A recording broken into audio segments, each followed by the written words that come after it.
Bismillahirrahmanirrahim. Assalamu alaikum viewers. Welcome to my channel, dear teacher. So today's topic is infinitives.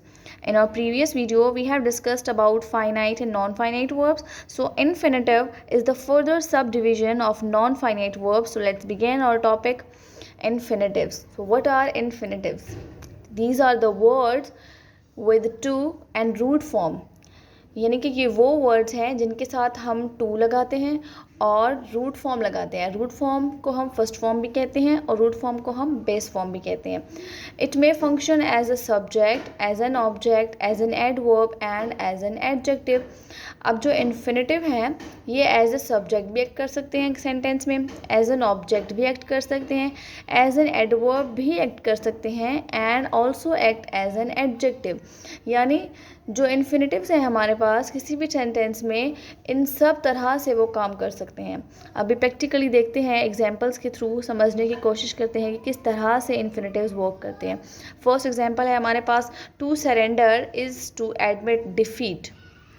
तो हमारे पास यहाँ पे दो इन्फिनेटिव्स यूज़ किए गए हैं। एक यूज़ किया गया है टू सरेंडर, देखिए टू लगाया गया है और टू के साथ फर्स्ट फॉर्म लगाई गई है, रूट फॉर्म लगाई गई है, इसलिए ये इन्फिनेटिव है।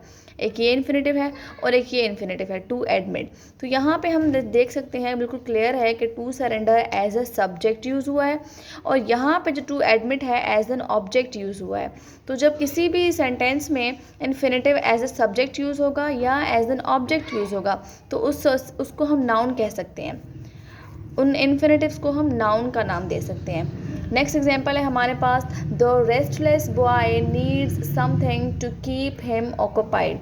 तो यहाँ पे इस सेंटेंस में जो इन्फिनेटिव्स है वो एज एन एडजेक्टिव एक्ट कर रहा है। कैसे एज एन एडजेक्टिव एक्ट कर रहा है? Needs something. समथिंग हमारे पास ऑलरेडी एक एडजेक्टिव है और जब एक एडजेक्टिव किसी दूसरे एडजेक्टिव को क्वालिफाई करता है तो उसको भी हम एडजेक्टिव का नेम ही देते हैं।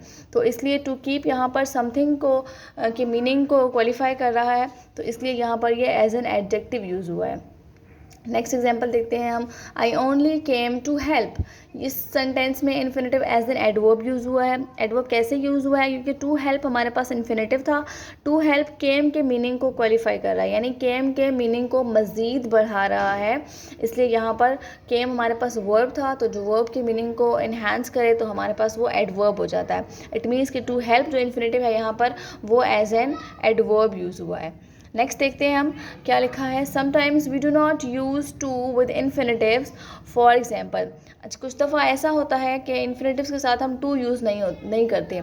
ऑल्दो ये बहुत ज़्यादा कंफ्यूजिंग हो जाता है, लेकिन यही रूल है ग्रामर का कि कुछ वर्ड्स ऐसे होते हैं जिनके साथ हम टू का यूज़ नहीं करते, लेकिन फिर भी वो वर्ब्स जो होते हैं वो इन्फिनेटिव्स होते हैं। कैसे होते हैं? एग्जांपल देखते हैं हम, let, rather than, had better और any of 5 perception that is hear, smell, watch, feel या टच। इनमें से कोई भी वर्ड अगर हम किसी भी सेंटेंस में देखते हैं तो उनके साथ हम इन्फिनेटिव्स के साथ टू का यूज़ नहीं करते, जस्ट वर्ब लगाते हैं। एग्जाम्पल हम देख लेते हैं, हमारे पास हैं, the commander let his man rest by stream. यहाँ पे मैंने टू रेस्ट नहीं लगाया, क्योंकि यहाँ पे सेंटेंस में हमारे पास लेट था। तो जब लेट आ जाता है तो हम इन्फिनेटिव्स में टू का यूज़ नहीं करते, जस्ट वर्ब लगा देते हैं। नेक्स्ट हमारे पास एग्जाम्पल है, we heard our neighbour shout for help. So shout के साथ हमने टू नहीं लगाया। टू क्यों नहीं लगाया? क्योंकि यहाँ पर परसेप्शन यूज़ हुई है, हमारे पास हेयर्ड की परसेप्शन यूज़ हुई है, इसलिए हमने शाउट के साथ टू का यूज़ नहीं किया। अनदर एग्जांपल हमारे पास है, villagers saw the plane burst into flames. यहाँ पर भी वही सेम चीज़ है, सॉ का यूज़ हुआ है, तो सॉ हमारे पास क्या है? परसेप्शन थी, तो परसेप्शन के साथ हम टू का यूज़ नहीं करते इन्फिनेटिव में, तो सिंपल हमने बर्स्ट लगाया है, टू बर्स्ट नहीं लगाया। क्लियर है? आई होप इतनी वीडियो आप लोगों को समझ में आ गई होगी।